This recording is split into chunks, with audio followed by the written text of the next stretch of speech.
Good morning, everyone, and welcome to American Scouser's Morning Coffee or Tea with American Scouser on a Friday where we are extremely reckless, more reckless than normal. And with us, as always, is Kazi and Anan on a Friday. Not even fucking close. I don't know which one I could sell for which. I don't know if Anan, Gally, I don't know if you can go for Anan. You'll be Anan today. That is going to be some effort. At least I have the hair. If you tried to be a we'd call you Kazi. So I think, and I mean, my hair, I got it cut yesterday, so it does not look nearly as flowing and as good as a non would. And I wore the tracksuit, not the suit from the suit company. So. Oh man, those suits were something that was like classic. So yeah, Matush says this is really reckless. Yes, it is. And Gordo's with us. What's happening? Yeah, of course. I'll be Kazi today. No, actually, you guys are lucky because I did volunteer to jump in if needed, and if it wasn't, Gally had posted a couple of times in the different Discord groups, and I was like, I'll check out what's going on because something's popping off, and then I looked and it had said that they needed me to jump in. So because I'm reading this book, it's like basically like a history of the clubs. Chants and stuff. It's really good. Kelly gave it to me for my birthday, so I've been immersed in that. I'm just like plowing through it. Really? That's actually sounds interesting. Like where the chants come from, kind of a deal? Yeah, it's like his history of the chants and like why they sing certain songs. So it's been kind of like melding the like British history with the chants. Yeah, because I think I remember it was kind of like weird and interesting to see like when I was in England. Like it's more interesting to see like these smaller clubs and like how the club is there and like how like the story is, and then because I don't know, like from far away when you watch, you're like, who's supporting these teams and go to their games and stuff like that. And when you're there, you kind of like get the entire concept. But okay, let's get to the news. Yes, I was going for the Premier League. Okay, the Premier League shareholders meeting. Let's start with that one because that's probably the biggest news. There was mass panic yesterday because they did not bring some of the APT stuff, rule changes to the thing. Everybody kind of like interpreted that as City must be winning because they're like afraid, kind of a deal. And what do you think, Gordo? I think you brought some common sense to the Discord channel and settled all the nerves because people were like running around like their hair was on fire. I almost feel like if you are in a court proceeding where they're being discussed, I don't know, having been in some like legal litigation stuff at like work in the past, like you don't want to go around and change it because it almost gives the impression that there's something wrong. It needs to be adjusted and fixed. You'd rather wait till the dust settles than go in and make whatever change you want to do. Yeah, and that was actually Anon. And I think it's funny because 2 weeks in a row, right? You bullied John, and then John gives us a bunch of links. And then last week you bullied Anon, and now Anon's giving us links. So really this bully is such a strong word. Such a strong word. Well, I would say bully only because you do it on the live show with people watching. So you like kind of hold them accountable to their fan base. So apparently this group responds to bullying, first of all. And then it was Anon who like kind of settled the score because I'm pretty sure it was Serzi who gave the link, and then Anon kind of gave his take. Shockingly, he saw the sky falling in Chicken Little. The only thing it didn't have was literally like Elmo lighting the world on fire. I didn't even need to. I could envision it. I want actually a GIF of actually Serzi. Oh, Serzi, yeah. Being the Elmo figure that is setting the world on fire. And we could use it every time something comes out and is a newsworthy story. Gotta get Matush on this. Matush, this is all you, man. This is all Love you. Serzi. Love it. Yeah, no, I'm fully on board with Anon. It's just it wouldn't make sense to make a change if there's going to be major proceeding. Like if there was going to be a game-changing decision of what comes out in what they say 10 weeks. They said about 10 weeks, the beginning of the year, they should have a verdict on that one. So there's no point in kind of rattling cages and then having to go back and change those because at this point, again, it's 130 charges. I know we say 115, but they've actually amended it to 130. 130 charges. We don't know which one of those are going to stick, and that will definitely determine the rule changes because if they can fly through a couple and then get dinged on a couple, then it'll definitely change the approach to rule changes. The thing I don't understand is, and I'm not a lawyer, I only like play one over here in American Scouser Galley, but you would think, I mean, even if they were like, hey, these rules are not fair, that doesn't excuse you from breaking the laws when the law is active, should it? You know what I mean? Like if you say, well, that's not right, man, and then but you still violate it. Well, I mean, wait, so until we change it, it's still the law and you have to go by it.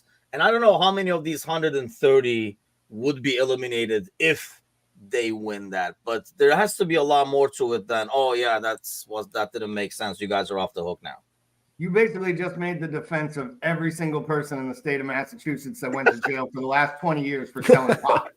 Because now every white dude with $1 million can freaking open a legal corner store and sell everybody weed. And there's still guys doing 10-year bids for, getting caught with 2 ounces within a mile of a school zone that they didn't know was a school, right? So that's almost the same analogy. I know it's kind of tongue in cheek, but I do think like when rules change, you have to be subjected to what the rules were at the time in which you were playing in that arena. I'm not trying to get them to change handballs from 2 seasons ago because they changed the damn law now. But I'm also not trying to use those rules now to quantify why this person didn't have a handball called against them.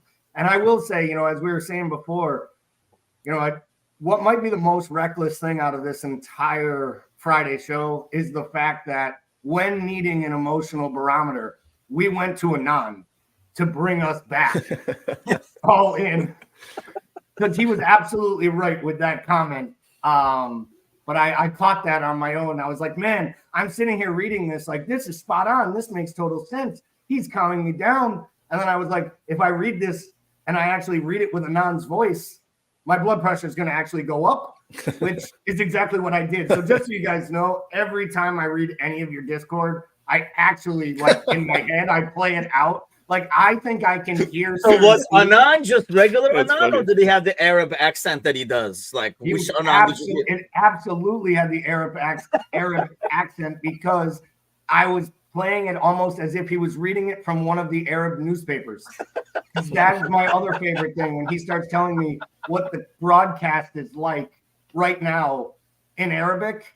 And then I'm like, I don't even know how much of it. I know he understands it, but then I question, like, is it different dialects? Like, I just, there's so much going on inside of Anand's head. I just pretty much figure we could all take a time today and hopefully once he figures out a studio over there. The guy Anand has probably started with the best, like, put together studio when we like first got going, and then somehow ever since he joined us, it has gone south. It's slowly deteriorating.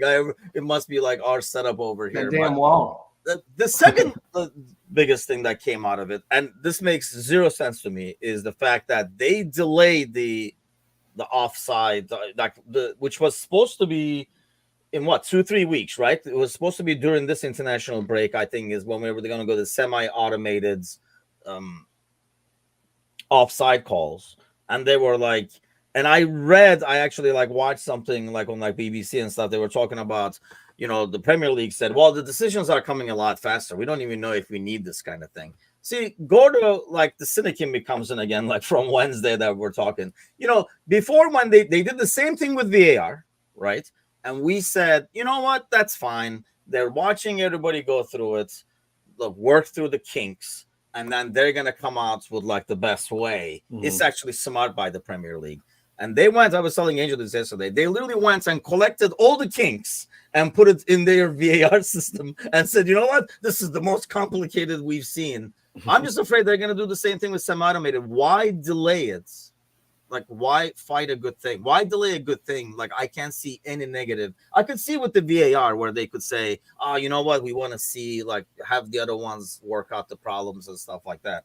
What seems to be the problem? Everybody in the world is doing it. Yeah, and the other part is they literally would erase their own involvement in it, because now it's like a human-made decision, and like they could be like, well, it was the system, we'll tweak the system. It wasn't, the system decided it was offsides. Obviously, there's a problem. We'll fix that on back end, but no referee made that call. So you'd think that they'd want to wipe their hands of all the terrible calls they've had. And then on the other side, a couple weeks, I think it was 3 weeks ago, maybe it was the game right before international break, Crystal Palace, there was an offsides goal, and the angle was so bad because Selhurst Park doesn't have really good angles for their offsides camera that they had to kind of decide where it was. It was like behind the run of play by like 5 yards, and they had to make a call, and it was really close. They like digitally image where the player possibly would be, and you'd lose all that. So honestly, I don't know why they postponed bringing it in unless they've tried to implement it and they've seen some glitches or it doesn't work as smoothly as they want, or the cynic in me says they won't be able to determine games from the booth anymore. It will be too hard for them to fix decisions. Yeah, I mean, Gally, can you see a logical reasoning? Like I said, I could make one with VAR a couple of seasons ago, whenever the hell that was. Stitch still doesn't agree. But how about this? I mean, I cannot come up with a good reason why they would be like, nah, we're going to pass on this for now. Well, I mean, the first and most logical reason is that it is English people that are in charge of the FA and or the league that are making these decisions. So they don't make many good decisions. I mean, they still appoint Michael Oliver to City matches against Arsenal. Yep. They still they can't get out of their own way in so many ways. And I feel like this is just another example of them kind of embarrassing themselves. You know, the only thing that will be more embarrassing is Tuesday night when Howard Webb goes on national TV and tries to explain why this makes sense from a refereeing and like logistics. That's fine. Is Owen still there? I haven't watched it in a while. Owen's going to be like, that makes a lot of sense, Howard. I feel like there's a problem. I feel like the bigger problem probably comes down to what Gordo talked about. I think in classic English fashion, you know, they have the most money in the world. They put the most investment in. And ultimately, they don't have the right technology in every one of the stadiums to deploy this yet. And because of that, you know, it only took them 3 years in the League Cup to get their rules right and not have VAR in an entire round to make it fair, which was nice because probably would have chopped off one of our goals against West Ham if they had. Mm-hmm. But I do think that, like, this is just PJOML, the powers that be, just not being able to read the room. People wanted this a year and a half ago when they saw it at the Euros and wanted it when they saw it in the Women's World Cup. And England did what they always do and said, you can wait. You can wait. We got the best league in the world, And you know what? It's like the other thing. It's like coaches say, right? If you listen to the people in the stands to make your coaching decisions, eventually you end up sitting in the stands. And to me, that's kind of what this is. This is the referees just not being able to read the room, read the group, and read what their supporters and the people who pay the bills want. So let's get really fucking reckless over here. It's going to get beyond the reckless. Okay. Hey, look, the usuals are back. Who the fuck are they? Is this Tuesday? What are we doing here? This is what Arne Slot looks like when he decides he's attacking forwards. Yeah. Who do I put out there? Just get the big hats on and just throws them all on. Yeah. Okay, well, let's start with you then, Kazi. What do you make of the decision that they're like, let's wait a little bit for the semi-automated? Why use a good thing where we can just fight over it? Because they've got a few parlays on for the next 6 months and don't want to ruin the bets, maybe. Like I say, I mean, it goes back to, I know we're like very cynical on this, but that's because I cannot come up with a different reason. I don't know. I don't know why they're doing this. It's like, do you want something to make your job easier? And they just went, no. Like, every day. We're good. No, I'm fine. This makes my job a lot easier and I don't get scrutinized or I don't get, kind of perpetrated online. Do you want that? No, I'm fine. No, I want to make my life harder. That's what I want to do. And they're just morons. I just don't understand anything to do with refereeing anymore. Like, I really don't. You see, Michael Oliver, who I was always a big fan of, to be honest, 3 years ago, I thought he was the best referee by a mile. He come to Anfield last weekend and stunk the place out a couple of weekends ago. And you're like, I don't know what's happened into the standard of refereeing. There's also a part as well here, a little bit. I don't know about you guys, and again, the League Cup was kind of refreshing. I'm a big VAR advocate. I do believe in VAR can work if you get the right people in. But when the offside goal just happened, you don't see West Ham fans going nuts. They just go, yeah, okay. You just accept it. You just go, okay, yeah, it was a mistake. He's marginally off. He's literally marginally not their manager, that's for sure. Go back in our day when we were all watching footy growing up, you'd all go, that's level. We all go his level. You've lost level, haven't you? You've lost level. You have lost level, yes. And like that, you just go. We would have looked at that goal. I think it's the first goal as well. It's a big goal in the game. It's the equaliser, and you look and go, he's level. It's fine. Like, you know what I mean? And I mean, oh, fucking hell. Another day you get one of them, and another day you don't. And it was kind of refreshing. So like now you're going to this kind of weird way of, okay, we're going to semi-automate offsides, and you're like, okay, well, then you're losing toenails anyway, and you're losing going offside off toenails. Which the rule for offside was originally brought in to stop people from goal hanging. Yeah. 10 yards up the field. That's why offside was brought in, because it was just not competitive back in the day. Because people would just stand up front and you just kick the ball to the striker. Now it's like, but I also do agree as well. There is an art form to defending, and you should be rewarded for catching someone offside. I do believe that. I do believe that you shouldn't give a run to Erling Haaland off Harry Maguire and give him a yard. When people say, oh, you know, it's only his fucking arm. Well, yeah, because his body's like this and he's gone. And Harry he's already gone. He's already started. That is gone. Do you know what I mean? Leaning forward is gone. Before he's moved his feet, his weight is powered forward. He is gone. So I do believe there has to be a balance as well. So I don't know what the right answer is. I think the right answer is, the only one I've really got on board with is the Dutch league, where I don't know if you guys know this. They draw the lines. Yeah, it's like the thick lines. The thick lines. If the lines touch, it doesn't matter if he's on or off. If the lines touch it off, if the lines touch it on. That's how they've worked it out. And that's the only way that they could kind of get it done. But there has been a controversy because there's been a couple that definitely onside. But he said the line's touched by 0.2 of a mil. Dude, I don't know. We'll watch Premier League. One game, the line will be thicker than the other one and shit. We'll be like, wait a second. Wasn't this thicker in the City game? Like, what the hell is going on and stuff? I mean, if anything, I honestly, like, I'm on the other side with this. When I watched the game yesterday, first of all, I realized, was that 2 days ago? Whatever the fuck it was. I was like, man, I really got used to VAR for one. Well, and so were the dogs. So they're used to it. And I almost was like, I think I would rather have it because I just don't trust these guys on the pitch making the right decision. So what do you make of that? Two, what do you make of the fact that they're like semi-automated? Because it does make sense what Kazi is saying. It's like going to an accountant who's still doing it by hand, and they're like, hey, look, there's this Excel thing. You can just enter everything in and calculate it for you. Like, nah, I'm just doing it old school here still. Just like adding it out with a calculator and checking the strip and shit. So they don't have a clear winner for the league yet. So why would they set something up that could not help them pick their proper winner, right? City doesn't look like they're flying off. They don't look like they're ready to win the league. So why would they change the offside rule and make it semi-automated and screw them over like that? You know, they're like, listen, you guys need a couple more goals, you know, maybe 12 more points, and then we got it. So yeah, we're fucked. I mean, this is Howard Webb, guys. This isn't, you know, we got to keep that in mind. This is Howard Webb. And we're not going to have semi-automated offside this year. I think we won't have it till next year. And they'll just keep coming up with bullshit, you know, next international break. Oh, there's a tweak that needs to be done. And then the following international break, we got to do a change. We're not going to see it this year. We're going to see it next year because they still want to be involved in matches in any way they can. I mean, Darren England's reffing Liverpool tomorrow. This is the same. he's the fourth official, right? But this is the same guy who did what he did against Spurs last year. So this is a league that has no shame. So I'm not surprised that they're delaying it. I'm not surprised that they're avoiding it completely. You know, I wouldn't be surprised if they come in, you know, in a few months and be like, yeah, we compared our Michael Oliver's vision to the semi-automated offside, and it turned out to be he has better, vision. We're screwed. This is a league that I'm starting this. The more we go, the more I see the City trial, the more I see everything happening, the more I think this is just a fucking setup. And my conspiracy head is on now, you know? And don't be surprised. Am I a VAR advocate? Heavy. It's changed so much in the football world.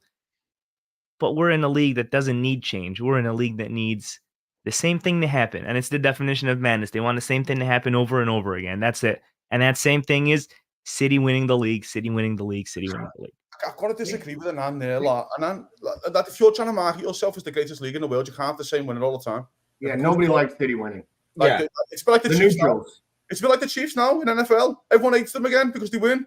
Like, it's like everyone hates Chelsea. It's Serie A. It's Serie A when Juventus won 7 in a row. It's PSG. I mean, it's turned. Let's be honest. If it isn't Liverpool and Klopp, arguably Pep would have turned this into the Farmers League by now because they would have won 9 out of the last 10 titles with Chelsea's oil money or oligarchy money winning 1.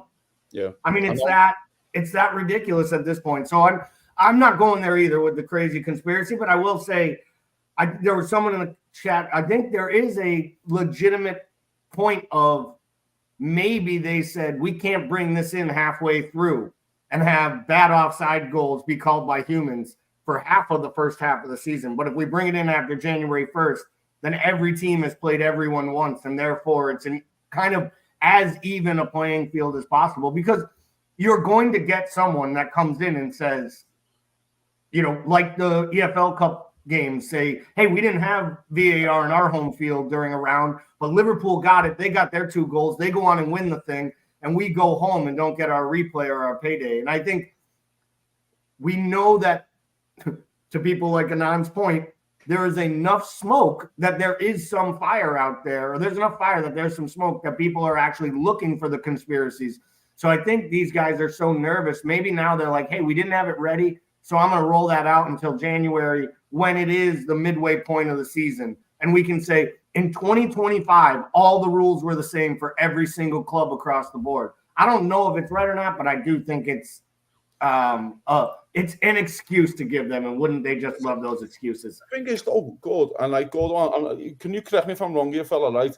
Didn't 2-3 years ago they changed the handball rule after 6 weeks? Because I was going to say they've done this before, where they changed it mid-season. They changed rules mid-season. You're not even changing the rule. You're just changing how you're calling it. Eric Dyer got one, didn't he? With the ball went over his head. The striker headed it back and hit his arm, and because the penalty he was behind. Yep. And that's why they changed it. That's why they changed it. Yeah. Insane, didn't he? And he just changed it. So it's like they have done this before. They've changed rules mid-season before people have played everyone and stuff like that. But if they're trying to make the job harder, then you crack on, lads. But again, I'm not into the Illuminati and shit like that, like our friend here, Anna, my little Friday co-host. I'm just more like, I don't understand. I need to sit down with you and understand why you think you can do this better.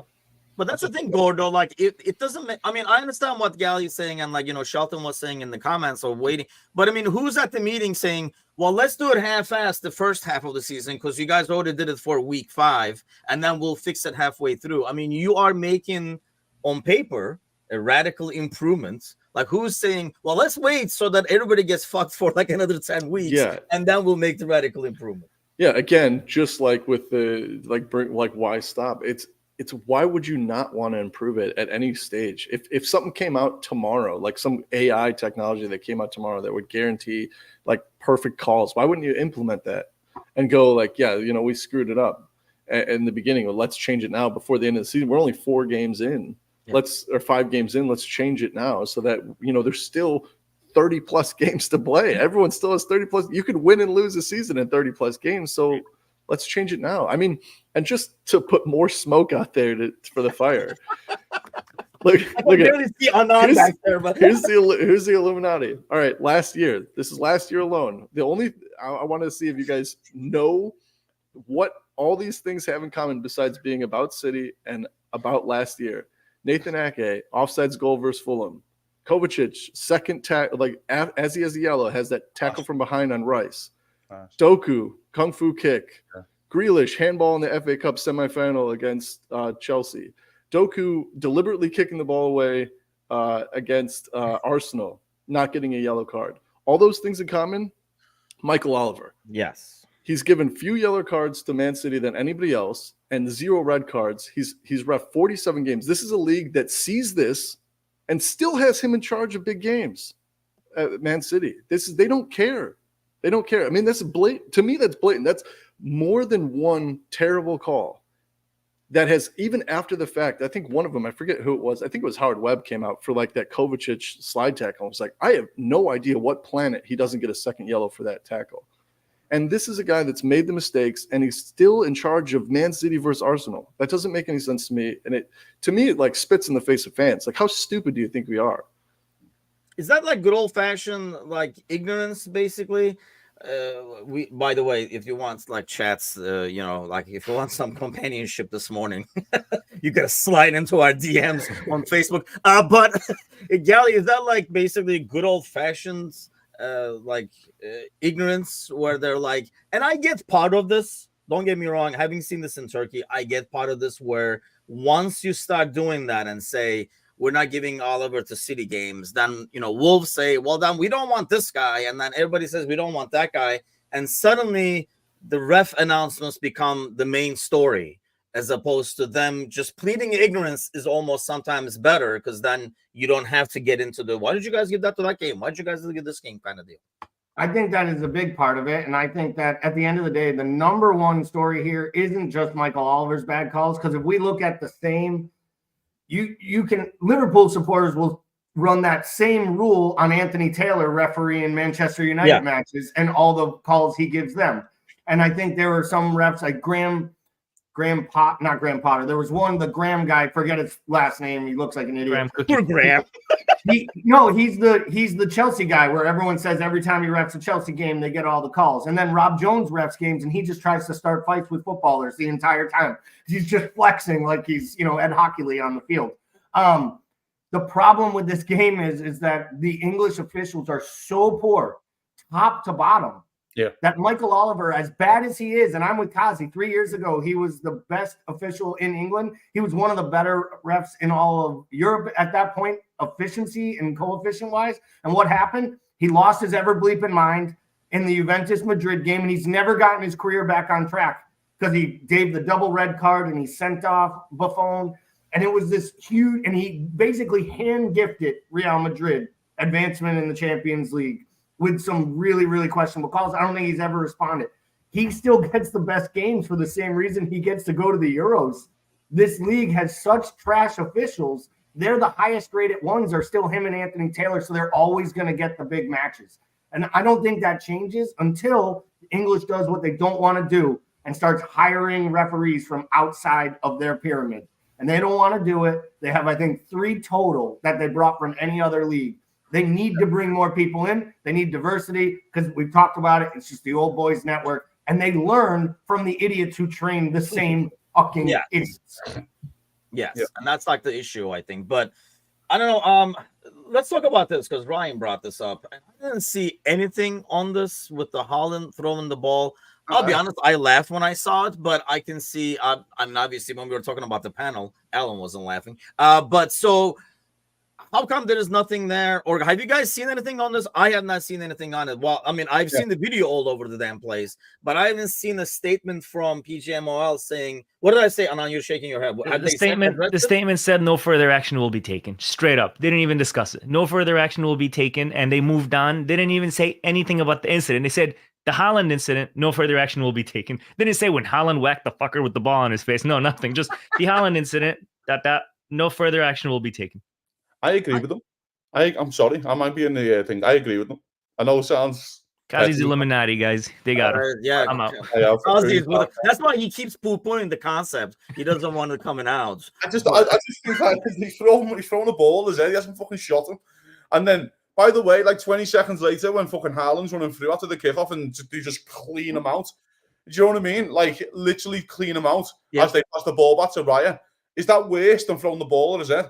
I honestly really like that because that was a fuck you at Havertz. I actually, honestly, when he did that, I was like, that's nice. Am I right though? I don't know. Maybe we're in a different ballpark. I think the Haaland thing's been kind of so blown up. Literally, Haaland, in my opinion, probably gets the ball from Raya because the pass back to Raya is not the greatest, and he is running full kilt, and the defender just goes like that and just literally steps in front of him or blocks him out and just cleans him.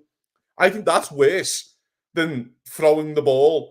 By the way, I don't even think he knows it's Gabriel because he's got his shirt over his head. I just think he's threw the ball at someone and it happened to be Gabriel. And it's like, I don't know, man. I think it's all mountain animals. I don't know. If you do it in the middle of the field, Gordo, no, you commit a foul, you get up, you pick up the ball, you bang the ball on the guy's head, you're getting something for it right there, right then. And if you don't get it right there, right then, you get it afterwards. Yeah, but it's the yellow card. That doesn't mean that the VAR can step in after the fact. Yeah, it was a yellow card. It should have been a yellow card, in my opinion. It's never a red card because it's not violent conduct. It's a yellow card. It just got missed. And what I like about it is he gets cleaned out the moment the play goes back into play because the Arsenal guys were pissed of what he did. So he did what I'd consider a bush league kind of douche move. It's funny. If it were one of our guys, we would have laughed. Let's be real. Well, I even laughed at this. I mean, If Jota takes that ball and throws it off the back of Gabriel's He head, would miss. we're all like, Jota's got the stones. He's fucking giving it to the supporters. We love this shit. But it's Holland, so it's easy to hate the villain.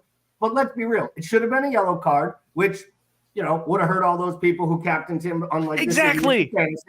But, I mean, it's not really anything, in my opinion, other than Holland showing that he can be a little petulant, like when he was telling off Arteta at the end of the match. But that's what makes him great. Like we always do this, right?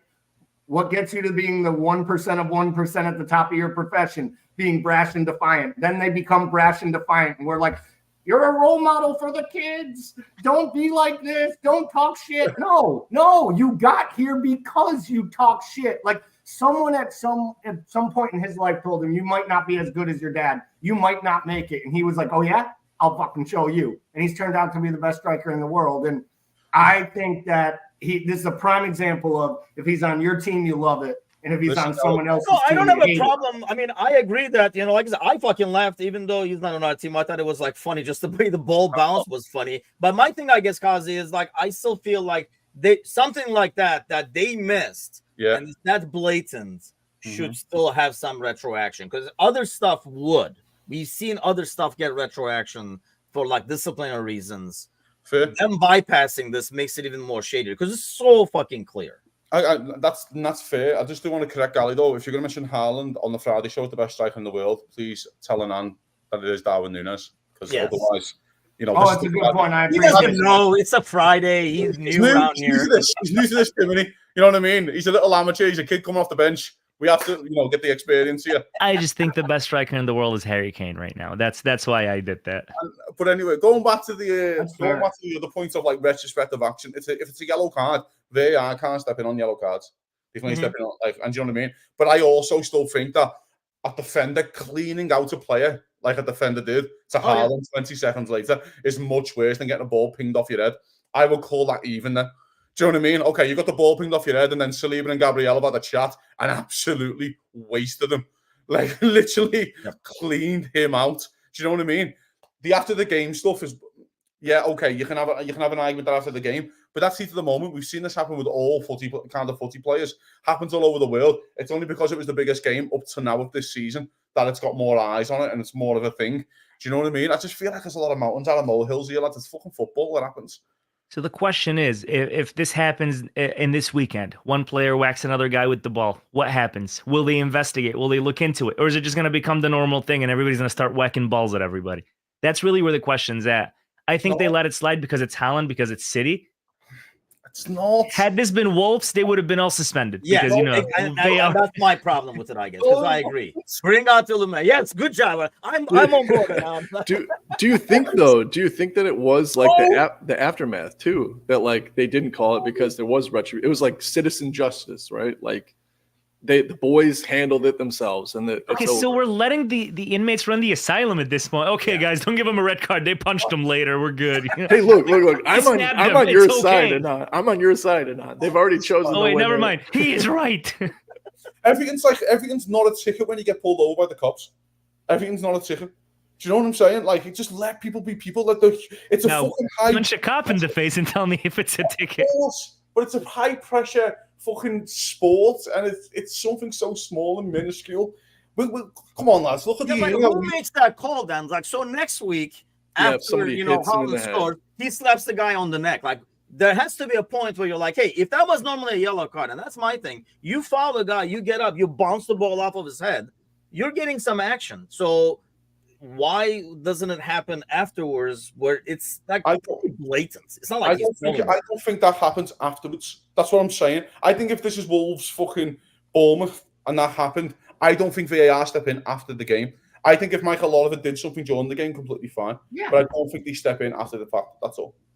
That's what, and Bickler is saying no one is getting suspended over that. We just no suspension. Yeah, nobody's asking for suspension, but it should be addressed. I guess is my thing. I'm not expecting to be suspended like 5 games or something.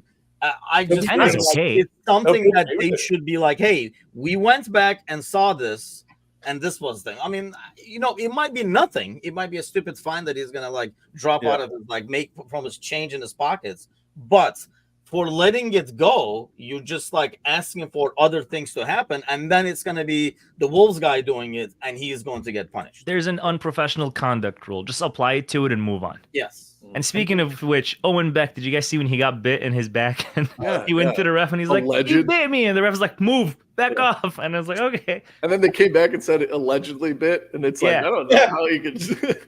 I love that. Allegedly, Yeah. it's like Jeffrey Dahmer allegedly. That was one of the worst bites I've seen, and we've seen Suarez. So I mean, the kid is like, he's got teeth marks, and he's showing the ref, and the ref is like, "Back off." Who gets that? Like, who gets that pissed off or whatever that you're like, I'm gonna bite him? Like, what kind of a craziness is that? That's scary shit. I was kind of on this on the pre-match on the West Ham game. I just wanted to talk about Rodri for an hour. Can we talk about Rodri now? Let's do it. Yeah, I'm available for the next. I've never. Well, yeah, when you come in late, you got more time after. I gotta make up my time. I haven't clocked in yet. I genuinely don't think I've been more happy in my life at a player getting injured. You know, the first thing I thought of when I read the injury is, didn't the fucker Kazi say, "I hope he breaks his leg" like 3 months ago? Genuinely, of all the players you could have said to me out of the whole league who do you want to get injured, it's that prick. I think a knee slide across the living room. Like, I genuinely a knee slide when I see. Can you imagine Kazi with a newborn baby sleeping? He's got a newborn baby sleeping. He's sliding, and the baby starts speaking like, "Dude, chill." Like this, the Reds have got no money, but we'll sell it like that. Honestly, she was loving it. It was amazing. I don't know. I mean, you know, Pep was initially all optimistic too. He's like, maybe it's not as bad. It's not as bad because I think he knows too. I mean, Gordo by far it's probably the most damaging. If I told you take one guy out of their squad, it would probably be. I mean, we're talking about this on the Monday Night Podcast, I think too. That would be the guy that you would take off even before Haaland. Because that last year where they lost every single game that he wasn't there, or they lost points at least every single game? And Rodri has that stat of like City have never lost a game where he started. So like, I mean, that in itself is a huge blow. And I'm a huge fan of irony. I don't like to see any players get long-term injuries. I just don't. But listen, the irony is, last week he comes out before the Champions League game and says, you know, we're playing too many games. This is ridiculous. We're going to strike. And then the next game he plays, it's like, there you go. You got a whole season off. Sit down and shut up. Hey, you know what? Honestly, we never talked about that. Well, since you brought it up, Gordo, let's do that real quick, and then we'll do a quick preview for the game. Yeah. Because, you know, unlike Anand, we can't be here like 2-3 hours. But I gotta go to work. I took my day off for this. But what do you make of that? Players saying this is too many games. We're going to strike and stuff. It is. I think look, if we're talking about, I mean, well, my dad always says too, like this in the 70s when Celtic were like the best team in the world and they were winning European championships. They played, I think the game, one of the years they won it, they'd played 60 games, and that was in the 70s. And I realize like nowadays, I mean, there's a big difference too with like international cutting in too. So you're not only playing 60 games for your club, but you're also doing like summer tournaments. For me, the biggest slap in the face is you spend 2.5 months doing a summer tournament with your team. You get 3 games for the club, and then international's like, hey, I'd like to see you again. It's like, we missed you. You still can smell them in the dressing room. Like, why the fuck do you need to bring them back in to watch them play again? So I think that's been the most frustrating thing. So maybe I got the unpopular opinion of they need to like shut the fuck up and play. I don't know. You're getting paid. I don't know, you guys have high-end facilities to keep your body in shape. I stopped. Rodri could have played 79 games this season alone. Like, come on, that's a fucking large amount of games. And by the way, yes, they can. Is that like a calendar year or like in the season? If they get to the final of every tournament, including the club World, it's 79 games they can play. Bro, that's a lot of footy. But he doesn't have to play 79 games unless Pep is playing in 79 games. Of course. Well, otherwise, then okay. So then you're going to get to a point where the best teams like City and Liverpool farm all the top players and take 30. That's what's happening right now. Well, it's going to get worse and worse, and then the leagues get cut off. It's fucking too many footy matches. I don't know, you lads, I love a fucking international break these days. I'm fucking made up. I don't want to see the pricks for a week. They piss me off. Fuck off and leave me alone. I don't want to watch Dominic Szoboszlai on night Saturdays anymore. I want, you know what I mean? I do. Watch him do it for Hungary. I'm sorry, gents. It is too many games to right. And if you want these lads to play to a certain level of standard, let's get this right. We all watched the Euros. That was a fucking terrible quality Euros. They were all crap. There was not one good player in that Euro. That 16-year-old kid looked great because he had a bit of energy about him. For Spain. everyone else was shite. Right? So let's have that right, because they're all fucked from the season. If you all want to see all this, Giants, we need to give them breaks. It is too many games. The League Cup's cut their fucking 2 legs to 1 leg now for the semi-final. There's no more replays in the FA Cup. We are trying to do something about it on our side, but we're only doing about this because you're all getting backhanders from the FIFA for your Club World Cup and shit like that. So you will cut it. Yeah. But it is too many games. I'm sorry. I don't like Gally. I guess my thing is, Brian Shelton says it's all about the money. I think I would respect the players' opinion a bit more if they came out and said, hey, this is a ridiculous number of games. We realize it's all about money, but I think I would be more okay taking 25,000 less a week or 50,000 less a week and have a lighter workload. But when you come out there and just bitch about the number of games, it seems like, so you want the money, but not the games kind of a thing. Because the reason the money keeps going up is because the income keeps going up as well. Correct. And we see this in all sports. It's why the NFL struggled like they did and had to negotiate with the players. And what did the players do? They're like, all right, we'll give you another game. You're going to take a preseason game that means nothing away. But, and the owners were like, okay, we get a game that we make money compared to when we don't. But the difference was what the players negotiated was they negotiated how often they had to practice, how often they needed to practice in pads. So they took some power away from the clubs and the teams, right, by reducing the physical strain on their bodies. Now, I'm not advocating that we should have footballers not having to train 3 days a week or have padless practices, blah, blah, blah. But I do think there has to be a give and take from both sides. If you want to take matches off the calendar, then there's going to be revenue that these clubs aren't going to make. And listen, they all make a lot of money, but so do these players. And you know what the other thing is? Trent makes more from New Balance or Adidas. He makes more in his endorsement dollars than he actually does from his salary each week from the club. Well, is Nike still paying Mo Salah or whichever people that they're sponsoring as much money if they're not appearing in as many games, if they're not playing on as many European nights? And, the clubs need to rotate. The clubs do need to have more players, but the ability of the physios are so much better than they were in the past that I do think that they need to protect these players. And at the same time, the players need to protect themselves. If Rodri's going to scream about his career being at risk, he has the choice to go play in worthless friendlies that are really the Nations League. Now, I'm not begrudging the best player for Spain to play for Spain, but Spain doesn't give him a goddamn dollar. What does he get? $50,000 stipend at the end of a tournament? I don't take they're not paying them. So I'm kind of in between Anand and Kazi. I do think the schedule needs work, but I do think at some level the players have the ownership. If Andy Robertson wants his club career to go longer and wants another payday at Celtic or Bayern Munich or somewhere after this, stop going and playing worthless games for Scotland where you're not going to win anything. Yeah, but see, I don't know, because if I'm from Scotland, I mean, if Arda Güler says or Ferdi says, well, I'm not making money, so I'm not going to play for the Turkish national team, I'd be like, you know what? Fuck you. Well, it's different. You guys would kill him. It's a little different in Scotland. He'd be shot. Yeah, he'll get shot. Oh, you don't want to play? If you're a professional whining about the amount of games you play, you have two choices. If you're going to go on, so what we're saying is we'd rather club players go on strike against their club and go play for their country. The club that's been paying them for years. Well, you guys do see the little irony in this, right? When the players are off for too long and they come back and have a shitty game, we're like, dude, they haven't played in a week. They're so out of it. It's okay. They need a run of games. Then we give them a run of games like, hey, man, this is too many games. So it's a little bit of an irony in this situation where we don't want them to play too many games, but we do want them to play enough games to be informed.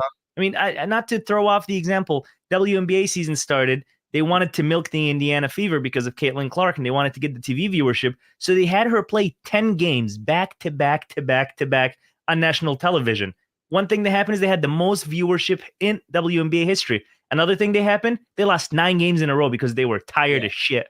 So yes, I get it. A heavy schedule could destroy your team, could get your players to hate what's going on.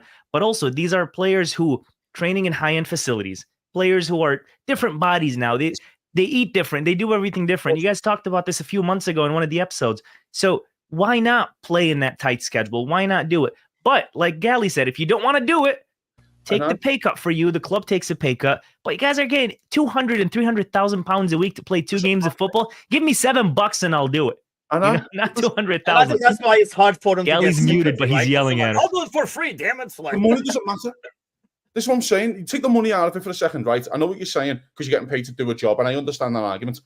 But you signed your contract then before the Club World Cup was announced to be fucking bigger, didn't it?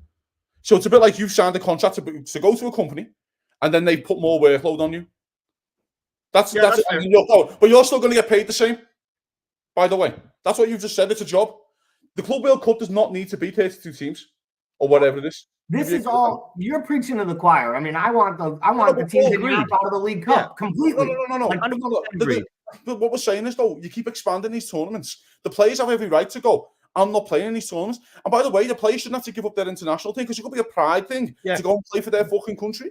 And I think that should be a pride thing. Yeah. As much as we don't like it, as much as I don't like Luis Diaz flying to Colombia every other fucking week to play a game against fucking Bolivia, but he's proud to play for this fucking country, and that's what he's into that level. I just think we need to take the human aspect here and forget the fucking money. And by the way, Jurgen Klopp banged on this for 5 years before he left, and everyone just called him a big German useless cunt in the English media because all he does is moan about R12 kickoffs and that. And now the players are starting to see it. He was right. He's right. It is too much. And it is. And again, and I know what Anand's saying as well, when we give these players a 2-week break, they come back and they look a bit leggy and stuff. And I understand that point, and that's fair. But I do think it comes to a part where you go, 79 fucking games you could play before you even talk about internationals. 79 footy matches. Are we having a laugh? I do not want to watch Dominic Szoboszlai play for Liverpool 79 times this season. I'm sorry, I don't. And I think it's fair that the British, I mean, especially players in the Premier League are bitching because it's the only league in the world that shoves 2 domestic cups down players' throats on top of like all the other crap. And I know, like you said, they eliminated the replays and stuff like that. But I mean, that's literally the only league I think that has 2 domestic cups. The League Cup was here, mate, before the Champions League was fucking 18 games. Yeah. It was either a straight knockout and it was 7 games to win it. That's what Liverpool used to do, by the way, in the 80s, by the way, for all the new Liverpool fans. It was like 8 games to win the Champions League. It was straight knockout. The League Cup was here before that. So why should they fucking have to be sacrificed? They've already done enough sacrificing. Why should they have to get rid of their tournament? Because the Champions League decides to expand and the fucking Club World Cup decides to expand. That's been here before you. Like, that's a fucking our legacy. Yeah, but you're the one, I mean, you're the only league that has 2 domestic cups. Right. But the other side of it, like Kazi had mentioned earlier, is like, yes, rotation would help, but then we as fans, for Liverpool it's different, Man City different, Arsenal different. They have a rotation side that like could still win games and make games exciting. We saw that against West Ham. But other clubs like Wolves and when they rotate the club, we're watching a shit game. We're watching a team that literally cannot compete because we're watching a championship game, basically. Yeah, League One team. So yes, you can rotate, but we, the fans, are suffering. We're still paying the same ticket price.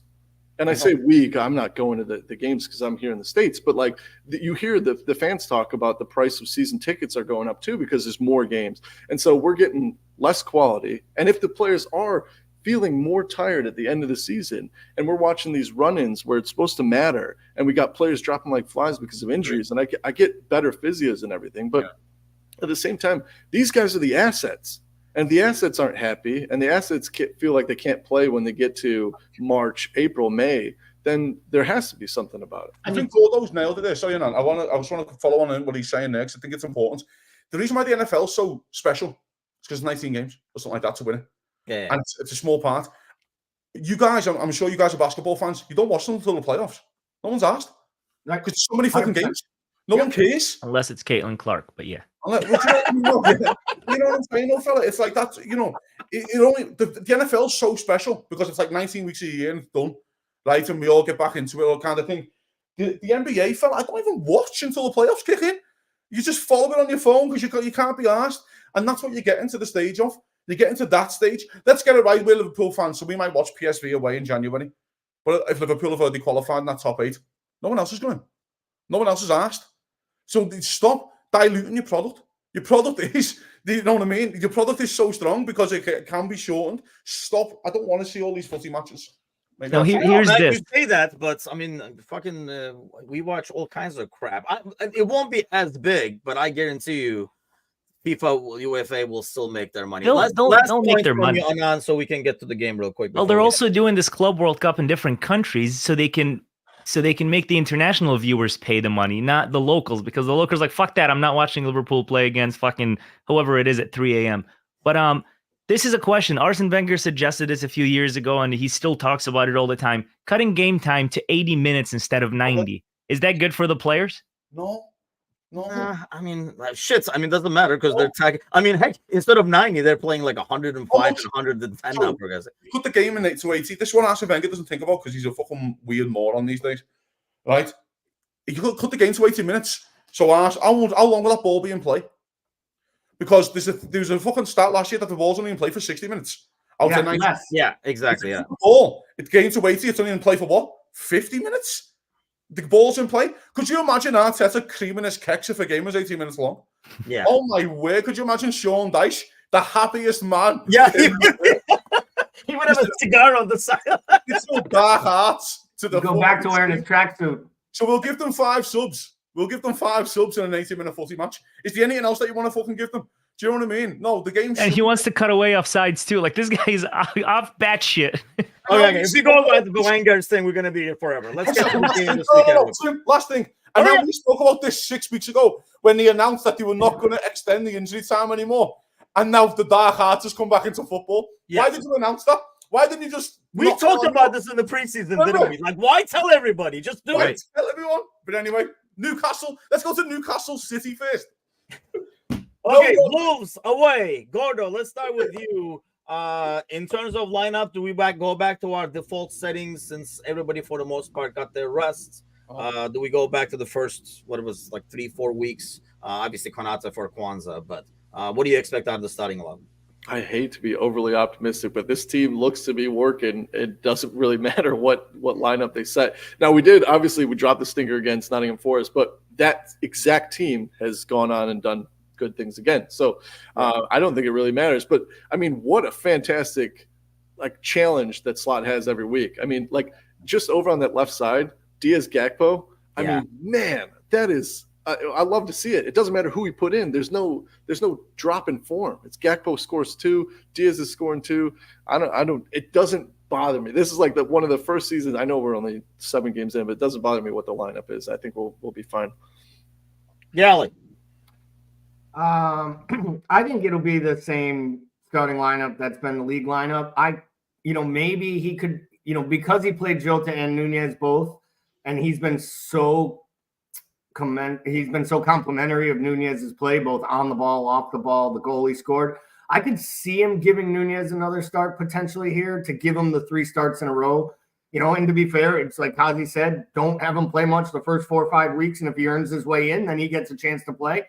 And he has played really well. The only thing more shocking than the goal in the last match was no offsides in 2 matches in a row for Darwin Nunez. Yeah, kind of insane. Now I said it, he'll be offsides at 30 seconds into this one.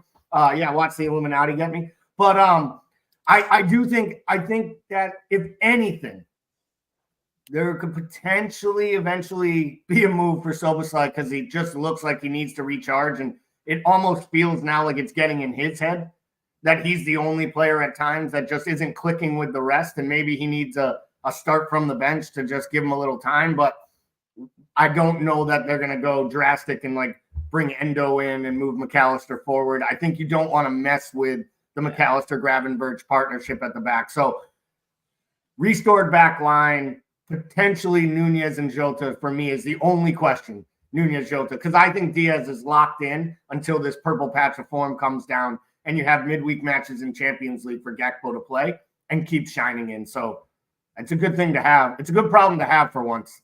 He was mentioning in the press conference as well that it's actually he almost likes this because then he can keep everybody happy. And they're like, everybody's smiling, everybody's happy because they're getting playing time because there's so many games. And then it's easier on him, I think, because if you didn't have these midweek games, how do you keep Gakpo on the bench? Whereas now you can be like, dude, just wait till Wednesday. And then you can just play him then.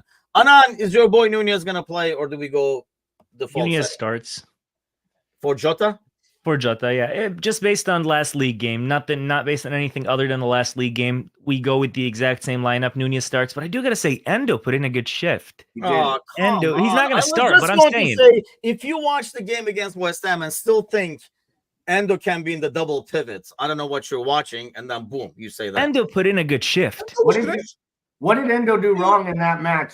Endo was great. Dude, Endo turning around with the ball is like a fucking watching a U-Haul truck turn around with the ball.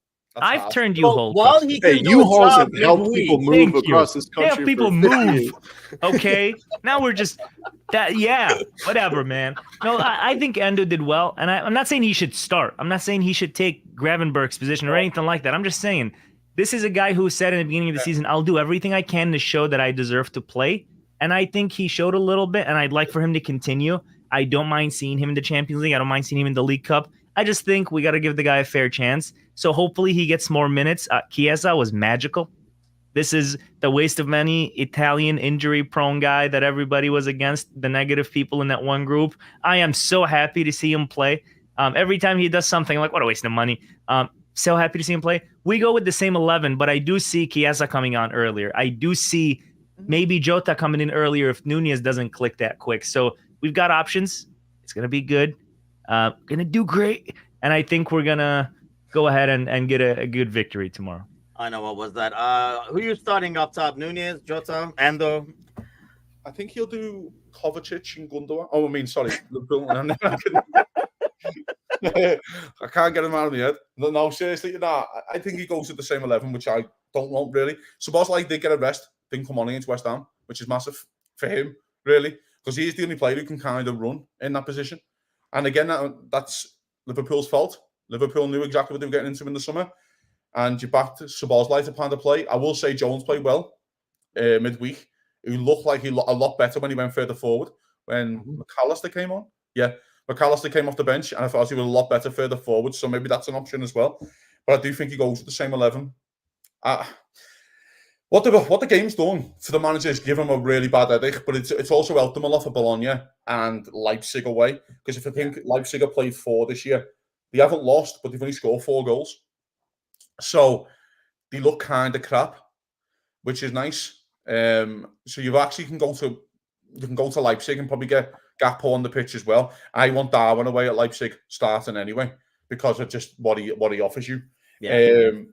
And you've also got Palace away coming up, which Palace haven't started great, but I do expect. Yeah, man, hold on. You went like a month ahead. Just focus on that's what the manager's got to think, though. He's got to think like that. The manager has to think, where do I now give these lads their starts because they played so well? Do you know what I mean? So the manager has to think like that. I think he goes full strength, his first standard 11, what we know, against Wolves. He does his rotation against Bologna, and then that's when I'm probably with Anna a little bit. I think he might get Nunez a start, though, mate, against Bologna and Palace. I think he might do them both then. Do you know what I mean? Because let's get it right. Glasner likes to come out with the ball, doesn't he, and kind of play his football a little bit. And I think there could be loads of space for Darwin to run into. So I do expect him to go full his normal 11 against Wolves. Gary O'Neill was just speaking to the media in his pre-match presser, and he just announced that they have serious concerns over tomorrow's squad selection and that they may need to use a handful of youth players due to a virus that stopped most of the senior squad from performing or from practicing. Oh, hey-oh. Right, cheers to that. Hey, I want Jardos in goal. We're having Jardos in goal. Bradley's right back. Costas left back. They're all getting a fucking rest. Let's have it. Okay, score predictions on the way out. Start with you. Notice Wolves complain about VAR and now their players are injured. Huh? No. It